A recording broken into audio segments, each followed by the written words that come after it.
If you only have culture and you don't have the tools and techniques, sooner or later, plateau, brick wall. I've never seen a team with a broader and deeper appreciation for lean. And that's happened because, and that has got translated into, you can't pay for lean. Do lean your way, not what some stupid dogma says. And if you're not thinking of your Gemba like that, you are losing out on massive improvement opportunities. Morning, everyone. I'm Tom Hughes. I'm CEO at GembaDocs, and I'm author of a book called Improvement Starts with I. And today, we're going to talk about exploding lean dogmas. I've had a lot of English speakers ask me, what's a dogma? So you second language guys might have a struggle with this word. So we've gone to the Oxford English Dictionary to define what a dogma is. A dogma is a belief or set of beliefs held by a group or organization that others are expected to accept without argument. And boy, do we have a lot of lean dogmas. When I first came into lean, I first went to CD Matters, I said, when the guy from Invest Northern Ireland, Jeff Crawford, who's here today, described them, he says, they're world-class at doing lean, but they're a bit like a cult. And lean is a bit like a cult. So in religion, you have dogmas. You shouldn't eat fish on Friday and all these things. If you do it, it's going to be terrible. So today, since I wrote my book 4 years ago, and I'm very proud of Improvement Starts with I. It's been read by more than 10,000 people. It's been translated by volunteers into 8 languages. And yesterday, thanks to the team from Dramas, it's now in its 9th language, Polish. So it's a testament that there's something in there that's worth investigating. So if you haven't checked it out yet, please do. It's available at GembaDocs.com for free, improvementstartswithI.com for free. You can buy it on Amazon as well, in lots of formats. But since I wrote the book, I've mentored literally hundreds of people through their lean journey. We have an Improvement Starts with I WhatsApp group that without question is the best WhatsApp group for lean in the world. I have no hesitation. Some members in the room. And all you need to join is no elitism. All you need to have done is read my book, be serious about doing lean, and contribute once a week to stay in the group. It's a low bar. And we have people in there who've practiced lean for 50 years, and we have people who've practiced lean for 5 minutes. And I've seen some patterns over the years, and these are the dogmas that we're going to investigate today. These are the things that people go, I know I can't do this, but, and they're just dumb. So the first dogma we're going to address is it's all about creating a lean culture. Has Hughes finally lost it? Because in the front of my own book, I wrote, it's about creating an extraordinary lean culture. On the front cover of Ryan and Tierney's book, it's about creating a vibrant lean culture. On the front cover of Paul Akers' book, 2 Second Lean, it's about creating a fun lean culture. So how is it not about creating a lean culture? Let me explain my own background. Well, my first 10 years of my career, I was in automotive supply chain. First year, supplying Toyota and Nissan. And then after that, 15 years of running big multinational businesses. And lean to me then was just tools and techniques. And in automotive, the company I first worked for, I would say without exaggerating, we spent 20 days a year easily in classroom training, learning how deep knowledge of the tools and techniques. And lean was really effective, but it was done. It was in an automotive company. My first one was German managed, even though it was American owned. Industrial engineers designed the process with lean tools, and the operators just did it. There was no voice of the operator. The words lean and culture didn't belong in the same sentence. Okay?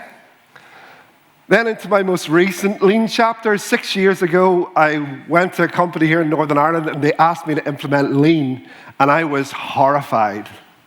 I'm a senior executive. That's way below my pay grade. That's shop floor stuff.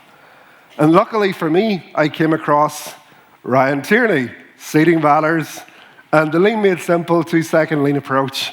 And that lit me up and energized me. And leadership challenge, organization change, I've done that my whole career.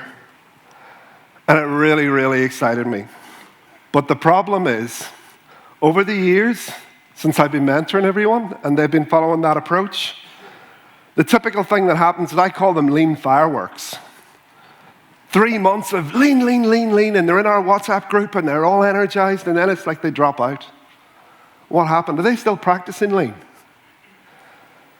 And that's what happens when you only focus on culture. Because what happens is, like Oliver took 4 years to do it yesterday with his plateau. Everybody hits a plateau, or sometimes, most of the time, a brick wall. Run out of improvements, stagnation, give up. So what you need is both. If you only have culture and you don't have the tools and techniques, sooner or later, plateau, brick wall. And the best example I've seen of this, Ryan and I went to visit Rototherm earlier in the year. And as Oliver's going to save me some time this morning, because he explained it in depth, and I'm not going to do it again. But I've never seen a team with a broader and deeper appreciation for lean. And that's happened because they've taken the time with Toyota to work with the experts and develop a deep knowledge of the tools and techniques. And within the 2-second lean approach, that was almost a dogmatic, no, it always has to be DIY. And the training's just in the morning meeting. And that's wrong. I'm here to say that's absolutely wrong. There has to be an appreciation and deep knowledge of those tools and techniques to continue.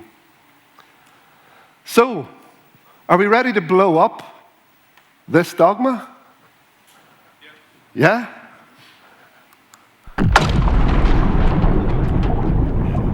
I enjoyed that. Next dogma. Everyone has to be a lean maniac. And this one, nobody's intentionally done this.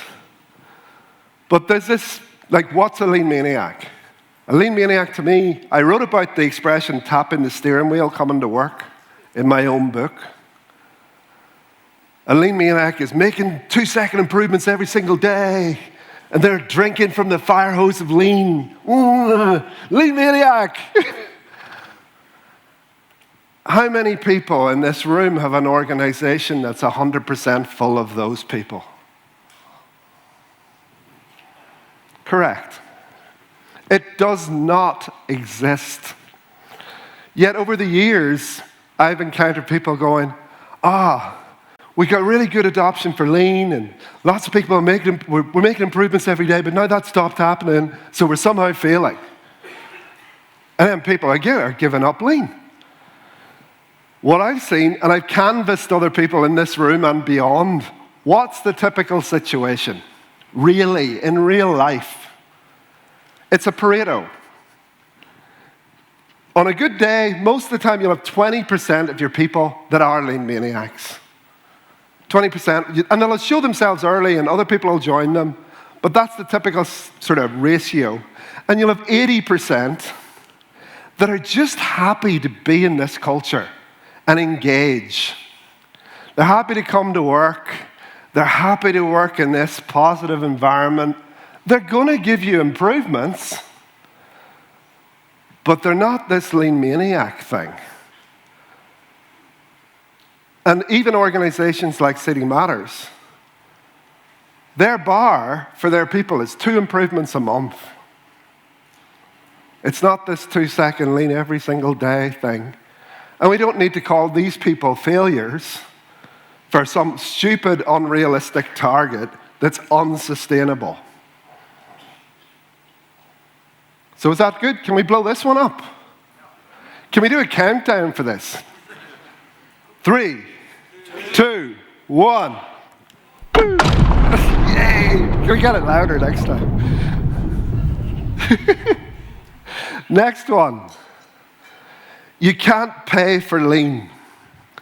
This is actually my most dogma one of all. Because forever during the years, it's been, I know you can't pay for lean, but I'd like to try doing this. And where you can't pay for lean came from is in Paul Akers' book, 2 Second Lean, there's a question and answer chapter, and somebody asked Paul, what's the biggest mistake you made on your lean journey? And Paul says, we paid per improvement. And we were paying $5 for an improvement. And that was the biggest mistake we ever made. And what you need to do is make lean part of your job. And that has got translated into, you can't pay for lean. And I actually totally wholeheartedly agree with what Paul Akers just said. But that's got translated into, you can't pay for lean. And in my own experience, you absolutely should pay for lean. So back to that 6 years ago, my first 2 Second Lean company, pay was a massive issue. Total confusion, real resentment. Why is he on more than me? And all of that was a real barrier to us doing lean. And what we did was we created a really clear structure, 12 feet by 6 feet on the canteen wall. 5 levels from white belt to black belt. And we had hands, heart, and head. Hands was multi-skilling. Basically, we want a multi-skilled team that can run at production rate, 50 machines at the top rate line, know how to change over the tools, fully autonomous. That's hands. Heart was how you were engaging in lean. Are you making regular improvements? Are you leading improvement teams? Are you holding the morning meeting? And more, but basic criteria. Head was all about your personal development and the ownership you were taking for your personal development. Were you engaging in our lean library? Were you demonstrating your knowledge? Was there external training that was a part of your role? And effectively, we were paying for lean. Because you couldn't get from white belt to black belt without developing a lean capability. And the side effect of this as well, and I really want you to listen to this. How many people in the room have ever had the experience of being on minimum wage and not knowing they'd ever get off it? It's not a pleasant feeling, is it? I had about 6 months when I left college. I was in that place. Sorry, I'm a big blubber. And it's really not cool. I've been to university. I spent all this time. The guy beside me had been to a better university than me, 2 years still on the production line. And it's a hopeless place. And I love the idea of somebody being able to sit there on almost minimum wage and go, if I apply myself, in 3 years' time, I could earn 60% more. How cool is that? And for me, that's another pathway of respect for people. We give them a clear pathway to better. So can we blow this one up? Oh, sorry, I got one last one. The 2 improvements a month thing, there's a small percentage bonus that Seating Matters have that if you don't do your improvements, you won't get your bonus. And effectively, paying for lean. And there is one last example I almost forgot. In the ditch, Chuck Ceccarelli was mentioned yesterday. I've never visited, but lots of people I respect have been there. Widely acknowledged as the best SME outside Japan at lean. And how they practice lean is Thursday morning, 45 minutes before work, on your dime, not the company dime, Chuck Ceccarelli imparts his lean wisdom to the team, totally optional. More than 50% of people turn up, but everybody knows you're not going anywhere progression-wise and in the ditch if you don't do the Chuck thing. And the people that don't turn up, totally fine. That's their sovereign choice. Not everybody in the world wants to climb the corporate ladder, and we shouldn't shame them for not wanting it. So I love that. That's true pull, and that's true respecting people. Can we blow this one up? Come on. Yeah. Louder. 3, 2, 1.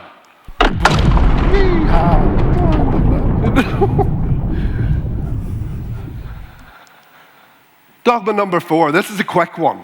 You have to have a daily morning meeting. Just no. This is bullshit. And here's how I know. With GembaDocs, I'm so passionate about lean. I couldn't imagine working in an organization that did not have a lean culture, and I certainly couldn't be the CEO of one. But we're a fully remote team. No two people sit in the same office. How are we going to do lean? And our method of that, I'm so proud of my team here this week. They're all here. We have one morning meeting a week for a full hour, and that meeting is awesome. It's now open for public tours, so you're very welcome. Check out the QR code on your desk. You can book a public tour with GembaDocs. And in the morning meeting, we are doing what a morning meeting is for. Remember these 3 words. A morning meeting, I wrote about it in the book, serves 3 purposes: engagement, education, and recognition. So in the morning meeting, we are engaging with each other. We're building connections. We have a water cooler moment. We have a what you did at the weekend, because we don't have a water cooler. And we're just sharing what happened at the weekend. Engaging with each other, building connections. We discuss our values. How did we demonstrate our values last week? We talk about our wastes, our improvements that we've made, and we celebrate them together. And I'm so proud of our culture. We do that once a week. And there's so many other examples. Ryan at Spare Metal now is doing 2 morning meetings a week, short meetings as the organization has the ability to digest it. People that are more mature in their lean organizations only maybe having 1 morning meeting a week because it's not adding the same value that it did at the very beginning. Do lean your way, not what some stupid dogma says. So some people have 3 shifts. Yeah, you work it out, but the key thing you need to achieve, engagement, education, recognition, and when you get that, you get improvements and results. Can we blow this one up? 3, 2, 1. I love it. I used to live beside a quarry when I was a kid. This is bringing back memories. It was called Rocktown. Fergal knows. Number 5, the Gemba equals the factory or the office. This is another dogma. So when people think of the Gemba hero, my personal vision of that is if you've ever gone on the internet and tried to find a photo of Taiichi Ono. Anybody ever done that? Gone on the internet to find a photo of Taiichi Ono, the founder of Toyota Production System? Maybe not. I'm the only nerd in the room. The photo that I'm thinking about is little old Taiichi's there. He's got a little Toyota hat on. A little cool sort of post-Hitler mustache is there. And he's got his little uniform on, and he's probably ankle deep in grease on the Toyota production line, on the assembly line. And that's the Gemba, and it's glorified that this grease-laden person is the Gemba guy, and that's it. But I'm here to tell you, the Gemba, even if you're a manufacturing company, second-tier supplier working in the Toyota supply chain, your Gemba's way, way bigger than that. Your Gemba starts at your suppliers, your sub-suppliers, and it ends somewhere around the customer and beyond. That's your Gemba. And if you're not thinking of your Gemba like that, you are losing out on massive improvement opportunities. So is this just let's say, a belief of mine? It's not. If you look at automotive companies like Toyota, they have huge teams to understand their suppliers' processes. And especially the supplier interface. How do the companies communicate? How do requirements get scheduled? How do orders get acknowledged? What are the agreements and the service levels and everything else? They put massive resource into that. And very few other industries do. Even though, if we stick with manufacturing for a moment, most people are spending 50% of their turnover outside the company. And they don't really give it much of a thought, apart from price. So in my experience, some of the biggest improvements of my career have come outside the four walls of my business. So let me give you an example. So the Olaire company I wrote about in the book, we grew it to a $200 million business. Our main factory for Europe was in Paris. David, I'm almost French. Je t'adore. And one of our strategic suppliers was in Lyon. And I was down there as supply chain director at that time. And I was visiting this supplier. And I was doing my plant tour. And as we were nearing the end, I hadn't learned from Brian that you start at the finish yet, but at this time I started at the beginning. And we're in the dispatch warehouse, and there is this mountain of finished stock.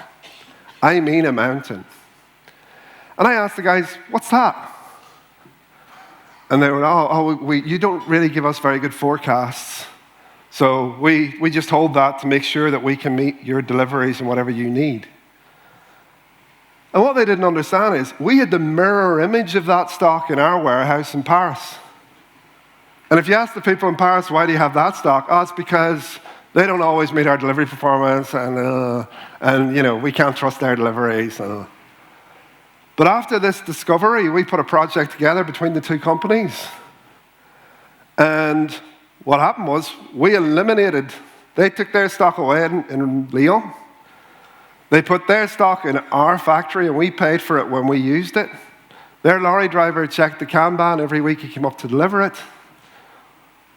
No mountains of purchase orders, one consolidated blanket order, one consolidated invoice a month, and we could forget about that product. And we saved more than €500,000 in working capital with that single improvement.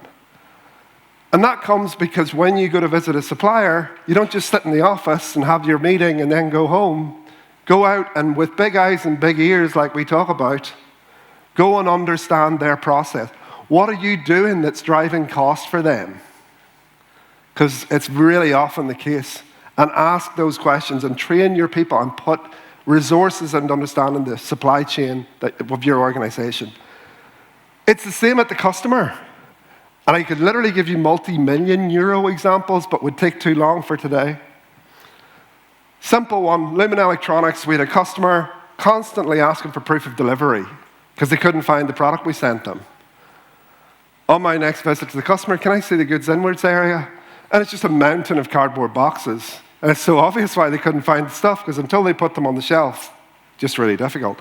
Put an A4 label on every side of our box, problem went away.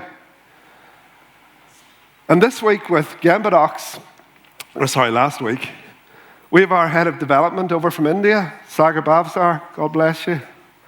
Spent 4 days at Spare Metal.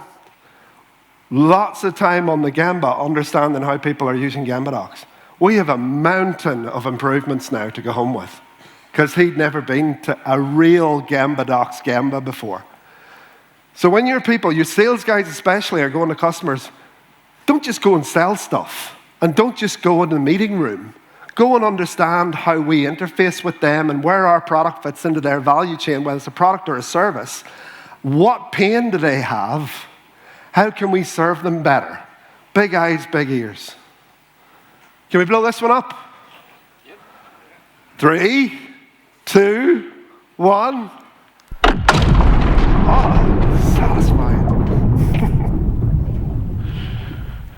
The last one is more of a misunderstanding than a dogma. I'm not saying we shouldn't respect for people, but respect for people is one of the most misunderstood things in Lean. I see respect for people getting roughly translated as, let's stop being nasty to them. Or let's start being a bit nice to them. And that's not respect for people. One of my best Lean friends, I wrote about him in my book, Alex Ramirez. I think he's one of the best Lean coaches in the world. He's now available as a Lean coach. I was talking to him about this last week. and that I was going to talk about this, and he put it better than I could, so I'm going to name check him. Respect for people is dignified work, dignified pay, dignified place, and dignified treatment. And if you're missing any of them, forget lean. Not going to work. Dignified work, being really quick, their time's getting short. Has to be safe. I know that sounds crazy, but I've seen lots of not safe and trying to do lean. Has to be safe, has to be legal, has to have equipment that kind of works as it should. The equipment keeps breaking and nobody's listening and fixing it. You're not going to get people making improvement suggestions when the basics are not there. So that's dignified work. I could go deeper, but that's the basic bar. Dignified pay is the one I want to discuss most deeply. It's the reason that this ended up on the talk today. So a few weeks ago, I was at an exhibition in Belfast, and I had the good fortune to really connect with a storied industrialist from the island here. Built a business, few £100 million business, from scratch, lots of hundreds of people, and at one point in their journey, they had a 40% labor turnover. Right? And, sorry, I missed this intro to that. He was asking me how a company here was doing in lean, another large company. And I said, they're doing lots of right stuff, but it's not working out because they're ignoring the elephant in the room, which was pay. They were known as the place to go. If you couldn't get another job, go there. And that triggered him to talk about this story. So they have 40% turnover, massive problem, constantly recruiting, constantly onboarding. And he was going to McDonald's one day, and he noticed £12.58 an hour at the drive-thru. And they were paying their welders £14.50 an hour. And he said to himself, if I was one of our welders, I'd have a thought about that. Because where we are, it's a dirty job, physically very difficult. It's not an easy thing. I'd think about going to McDonald's. And he went into his management team and he asked them, how do we pay? Like, how are we in the market? And they said, oh, we're average. And he says, well, what do you think we get with average? What do you think we get with average? Average workers. Average workers. Average engagement if we're lucky. And he took what I consider a really courageous step. Against a lot of his resistance from the management team, he put the money up £2 an hour to £16.50. The biggest cost saving he ever made in his career, he said. The labor turnover went to almost nothing overnight. And all those other wastes, the recruitment, the interviewing, the onboarding, the months of getting somebody up to speed at a job, the quality defects you experience. Anybody in manufacturing knows that's the biggest source of defects, poorly trained people, inexperienced people. And it all went away. And I was going to, that's the pay part. Still got 2 minutes left, time general. But yeah, so that was the biggest cost saving he ever made. And actually, I looked at the statistics around this. For every 10% of labor turnover you have, you lose 1% of gross margin. The typical manufacturing company direct labor costs somewhere between 5 and 15%.